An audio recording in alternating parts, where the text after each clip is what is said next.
Also, I just got the COVID booster just before we started recording, so things might start to get a little woozy as we go along. That'll be interesting.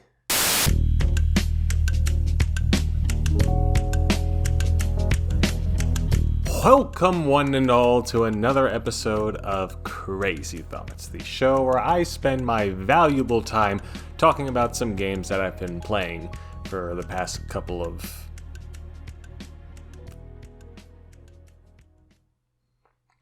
And they can be any kind of game, new, old, relevant, or irrelevant. And I'm slowly starting to come to the realization that this shit was a lot easier to make when I was still living in my bedroom. Now, I'm still in the middle of some other ongoing projects, but I still do like to talk about video games in some amount of detail, and we've got quite a list of games to talk about here today. So let's cut to the chase and start with the one that everyone has been talking about lately. No, not that one. No, not that one.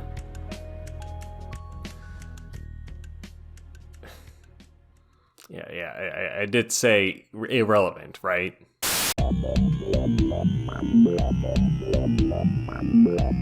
Earlier this year, Nintendo soft dropped their long-rumored and long-awaited remaster for one of the best titles of the Nintendo GameCube era, Metroid Prime.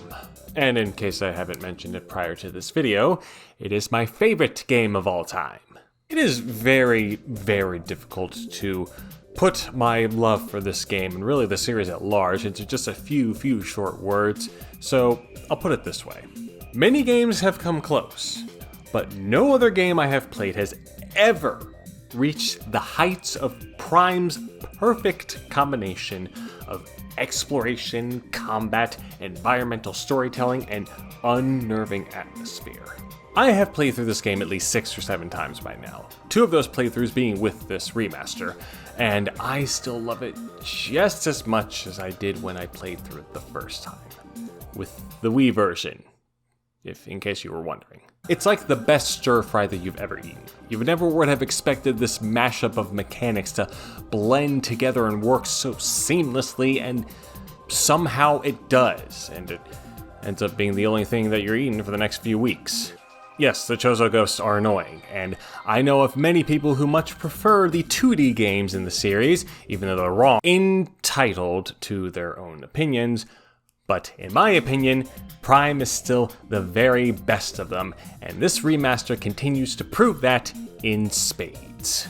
Iron Galaxy Studios were the headhunters for the work performed on this remaster, and while they've had a bit of a spotty record as far as porting goes, they fucking nailed it here. The original has aged reasonably well compared to some of the other games of its time, but it's going to be pretty hard to go back to it after just seeing all the gorgeous work on display here. All of the high-resolution textures, the improved lighting system, the visual effects, the monster designs, even Samus herself. Yes, Samus herself, fight me. It's beautiful. Now, I wouldn't say something as cliched as, oh my god, it's just like I'm playing it for the very first time. But, well, it's definitely a fresher experience than it would have been just popping in the original game. It's worth it for these upgrades alone, and the other changes here are pretty welcome.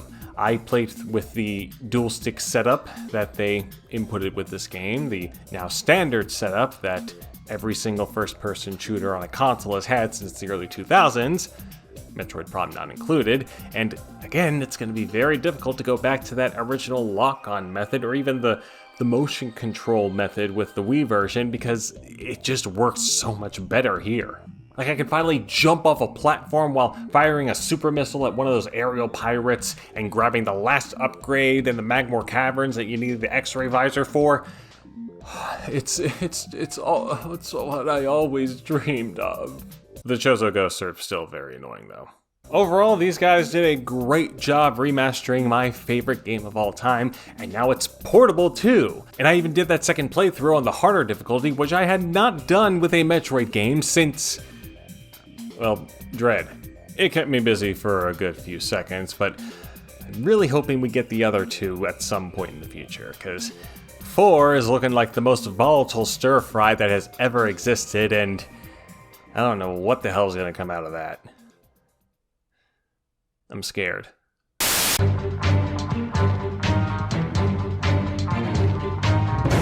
Previously, I talked about going through the first 2 Ratchet & Clank games and having mostly positive experiences. The first one was a nice mix of platforming and combat and explorative elements, but it was pretty clunky and I was not a fan of the story or the characterization in it. The second one had far more refined gameplay, it was much more enjoyable, but the story was somehow even worse. So really, it was just a lateral move. So I was curious to see where my thoughts on the third game, Up Your Arsenal, no, these puns are not going to stop, would lie, because even though these first 3 games are considered classics from the PS2 era, it's this one that's held in the highest regard. At least at the time it was, because I'm starting to see some more and more dissenting opinions about it.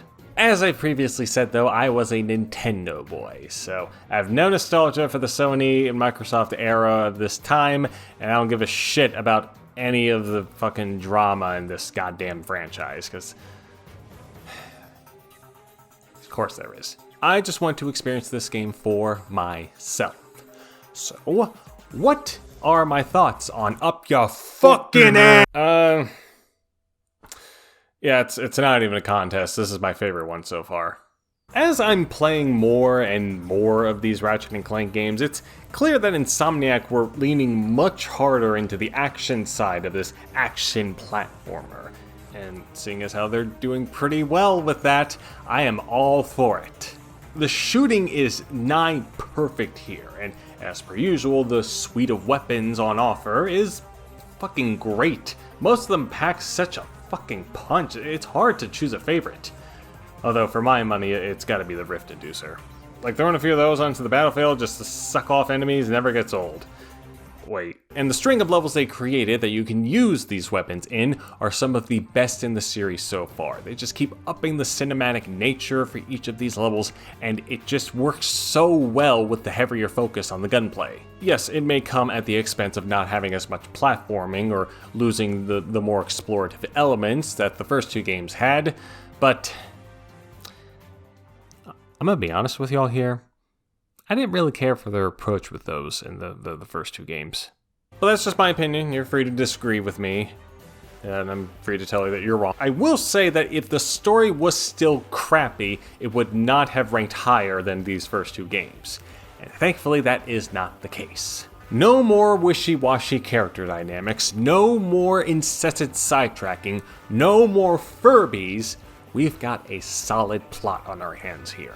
It has a very simple setup of Ratchet & Clank being tasked with forming a crew of fighters to go up against the notorious Dr. Nefarious, the series villain regularly introduced in this very game.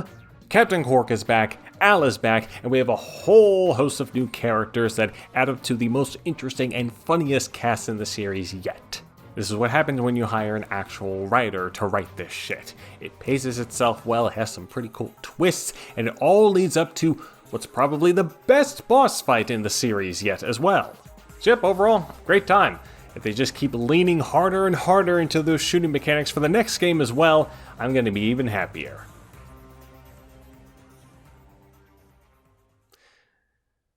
Again, it's been a busy year.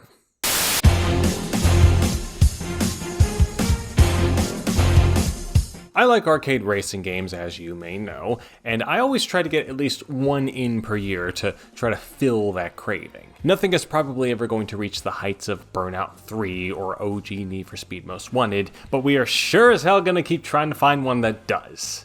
And out of all the unplayed ones that I have in my collection, Split Second seemed to be the most likely candidate.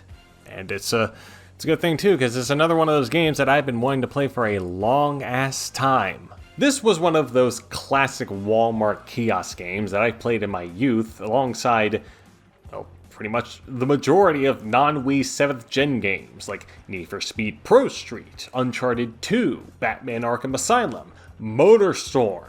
Oh god, I don't have a PS3 at the moment, but the second I do get one, MotorStorm is going to be the very first fucking game I get. Yes, I'm speaking to you all as if it is still the year 2007. But Split Second probably has the weirdest development history out of all of them. Like, it's published by Disney Interactive and developed by BlackRock Studios, whose, well, to be fair, forte are racing games. But they wanted to position it as if it was an action arcade racer, like regular racing games with dumb action movie elements, as if Michael Bay directed it. But before you start thinking this is another The Run, I can confidently say that this is very much an arcade racer mixed with dumb action movie elements. Albeit a very good one, unlike Run. As you can imagine, Split Second isn't very complicated. You are an unnamed racer who is participating in the hottest new reality show known as Split Second, and you go through a bunch of challenges in these decrepit places and have to complete each one to get points, which unlock more challenges and better cars. Standard affairs for racing games of the sort, but the extra races are not quite your standard ones. Well, the goal is still pretty much the same. You just gotta get in first, or at the very least the top 3. But throughout each map, there are a set number of areas, or set pieces, that you or other opponents can trigger to explode. And these are known as power plays. You have this power play meter that fills up the better that you're performing at a race, i.e. drifting, driving on the wrong end of the road, tailgating, and once this meter reaches a certain point, you can set off those explosions to knock about the other cars. But if you wait just a little bit longer, you can set off a massive explosion that completely rips the track apart and changes the layout for the rest of the entire race. So the strategy comes in determining when to activate these power plays during a race, and memorizing these track layouts and where these explosions can occur, as well as the shortcuts. It's not exactly revolutionary, and it's more than a little gimmicky, but I had a lot of fun with it. AI certainly provides a good challenge during these races, kicking my fucking ass over and over again. And there are several variants on the standard race that keep these events more interesting, like driving through a course while avoiding rocket attacks from an invasive helicopter, and driving through a course while passing these gigantic semis that drop explosive cargo.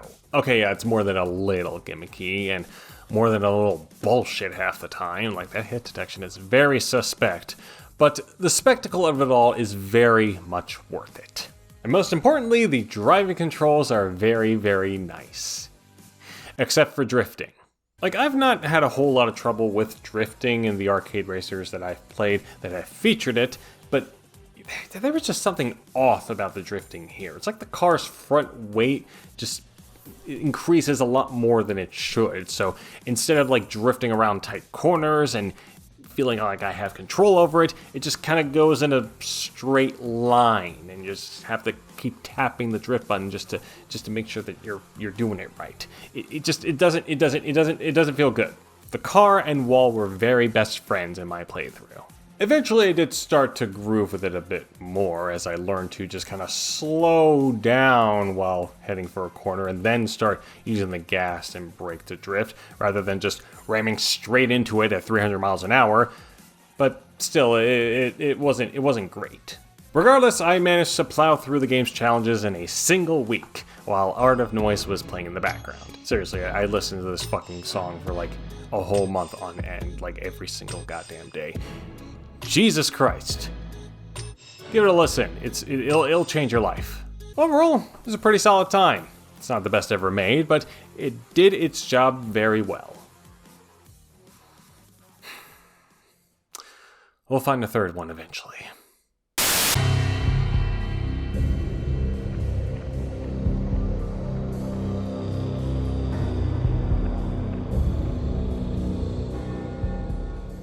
Max Payne, one of the most innovative titles of all time, published by Rockstar, developed by Remedy, pew pew pew, bullet time, Sam Lakeface, you all know what the deal is at this point. And this is one of those circumstances where I could have just easily gotten the PC version, get all the fixes for it, and then be completely set from there, but I didn't want to.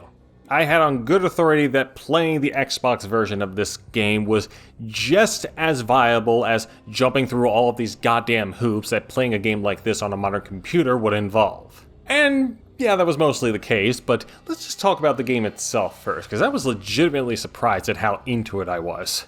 So Max Payne is the story of Max Payne, a cop whose family was brutally slaughtered by a group of thugs all hopped up on the new drug going around called Valkyrie. And it leads them down a dark path of betrayal and pain and other tropes. And things get intense right off the bat with dead baby. Just right there, front and center, dead baby. And wife, but who cares? You've seen plenty of that before. Jesus Christ, this game gets dark, and that's what makes it so interesting. Yes, you can consider it rather pedestrian, vigilante cop, drug kingpin busting affair where he goes to a Russian mob and shoots them all, then goes to an Italian mob and shoots them all. Presented with these very murky comic book panels featuring the iconic musings of Mr. Payne and the iconically gruff voiceover of James McCaffrey.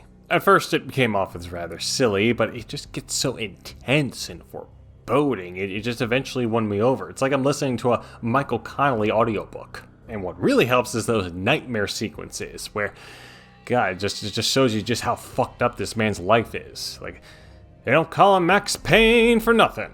I just wish those segments were more fun to actually play. Like the fucking platforming, man, I never want to go through that shit again. But other than that, and the wildly inconsistent frame rate that comes from being a console port of a PC game, the gameplay's held pretty well. Movement is nice, it feels pretty good to shooty bang bang, and I will never ever get sick of hitting that matrix button and just going to that bullet time mode. Even with the first game, they fucking did it there. And I appreciate that they don't allow you to cheese the game with it at all, because there is a limit. It's a very good design. Oh, and it's nice they also brought over the quick save system too. It saved a whole lot of time. Is it the most ideal way to play the game? Maybe not, but I gambled with it and I think it worked out. Very, very good job with this port, Neo Software, and rest in peace.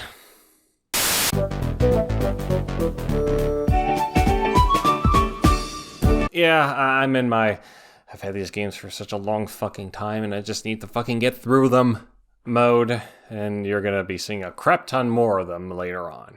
Pac-Man World comes to us from pre-Bamco Namco as a 20th anniversary gift for the franchise, exclusive for the PS1, and then for the GBA, and then the remake. Now, I do have some experience with the Pac-Man World series, though, specifically with that little combo pack-in game that they released for the GameCube, and came with Pac-Man Versus.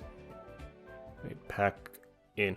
Oh, I see what they did there. Anyway, yes, Pac-Man Versus, the Nintendo-developed Pac-Man game that no one fucking played, because the only way that you could play it was with this particular version, and also, who the hell had multiple GBAs and the fucking GBA link cable at that to get the most out of it? Yes, I know they would re-release it in the future, but still, not the brightest idea. As for Pac-Man World 2, though, I did play it a fair amount growing up, and I liked it well enough, but I never did complete it, so maybe I could redeem myself by going through the original and working my way back up to it? Well, yes I could.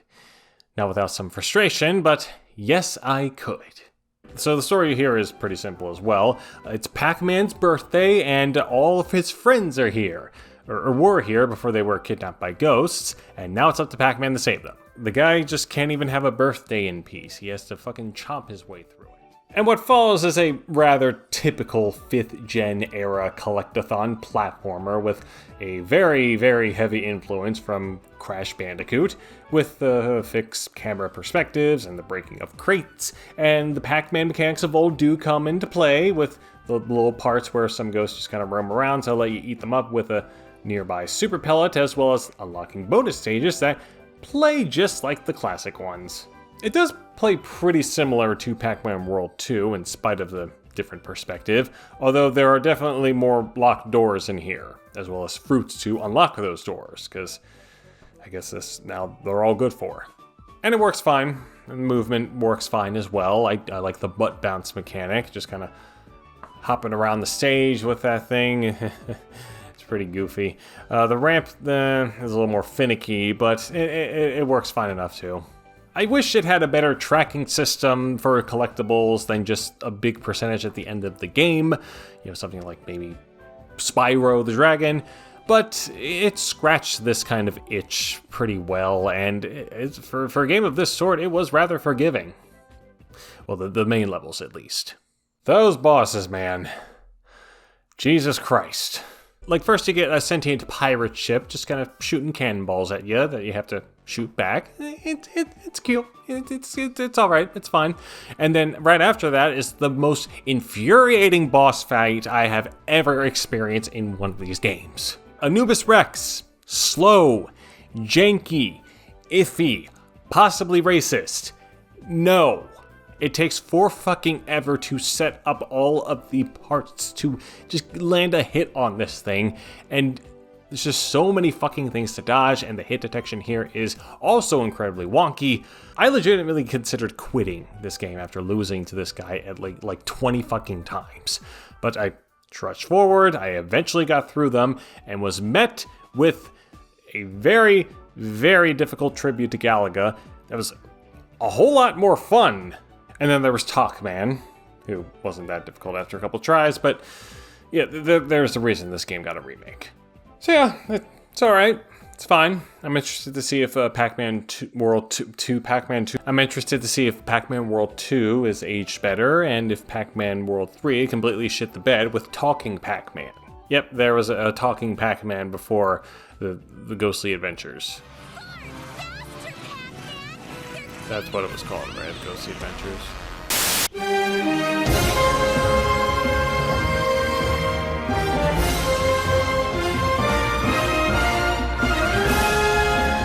Okay, we are running out of battery with this camera. Let's try to speedrun this. Woo! So I love Breath of the Wild. I fucking love Breath of the Wild. It's probably right behind Metroid Prime as my second favorite game of all time. It just rocked my world, it just rocked my universe. I can't even begin to describe my feelings for this game.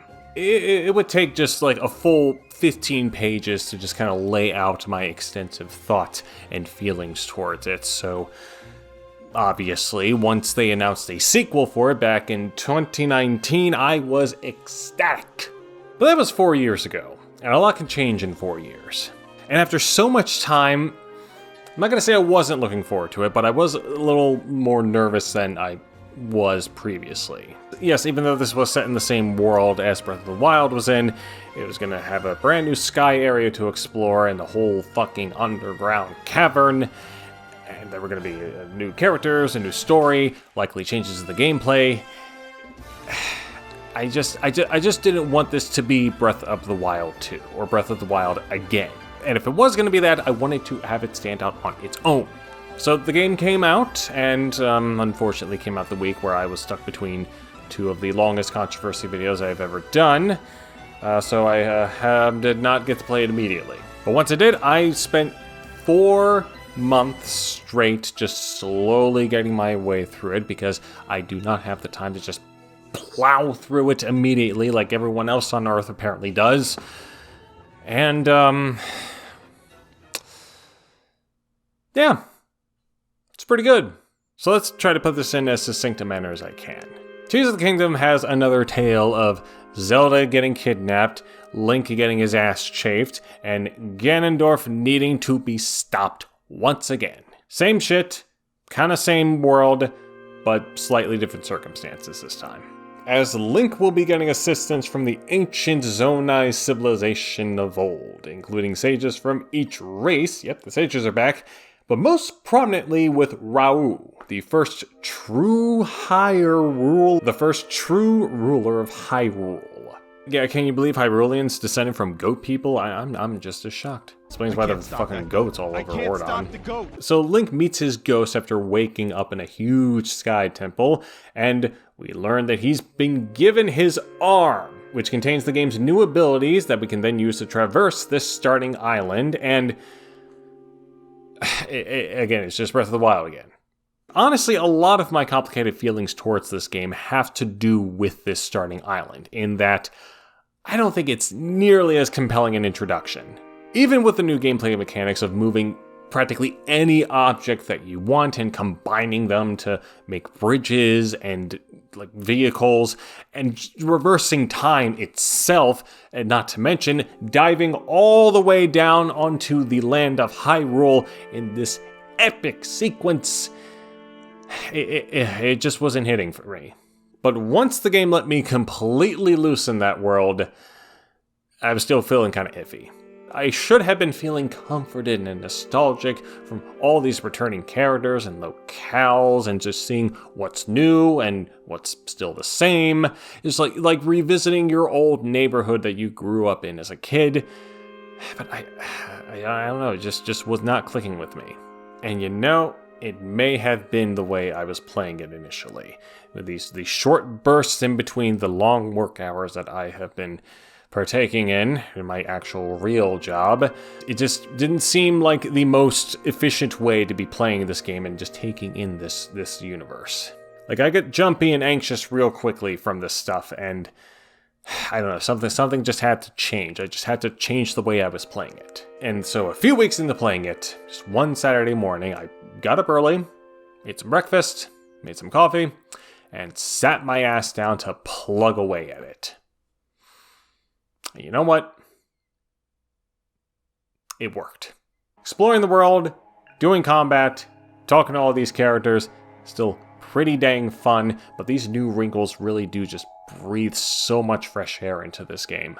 Like the increased sense of verticality, for one. Just cobbling together like a little plane and then taking off into the sky, jumping off of it before it disintegrates, and then landing on a beautifully autumn sky island is just simply magical. Now, combining items with the now horribly degraded weapons was a little bit clunky at first, but eventually I came to appreciate the strategy that it brings into the combat. As well as puzzles, and speaking of which, the shrines are back, and compared with the ones in Breath of the Wild, these are far more satisfying to go through. Like, they just kept bringing in new ideas for each one I found, and even as I was winding down with getting them all, I was still surprised with what they were throwing at me. The actual main dungeons are a lot better as well.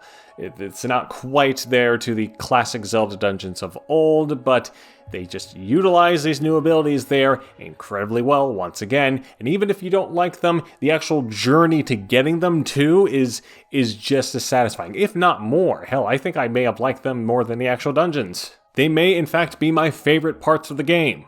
If I do have one kind of major flaw though, I did like the story upon the initial playthrough, but the more I think about it, the more I compare it to the other Zelda games in the series, just like with Breath of the Wild, it pales in comparison. It's just not that interesting. Hell, I would probably go as far and be as bold as to say that Age of Calamity has a far more interesting story, if it weren't for how the game ended. The actual ending is not anything to write home about, but the whole sequence that you go through to get there, and I'm not going to spoil it, made a real good case for making up all the flaws that I encountered before then. It is so fucking cool, and I'm going to leave it at that. So, is Tears of the Kingdom as good as, or even better than Breath of the Wild, in my opinion? Not quite. It's missing that consistent spark that Breath of the Wild has, but on its own, it's still a pretty great game that I put a whole lot of time into, and I do not regret it for a single moment. I am very excited to see where they take the series from here now that this part of Zelda is finally concluded. And that will be it for this episode of Crazy Thoughts. I hope you enjoyed it. It's probably going to be a little bit before the next one, because I have not been able to play a whole lot of games as of late. Been very busy with like main channel stuff and real life stuff as well. But wherever this series takes us next, I hope you're all there for it. So thank you very much for watching, and as always, I'll see you later.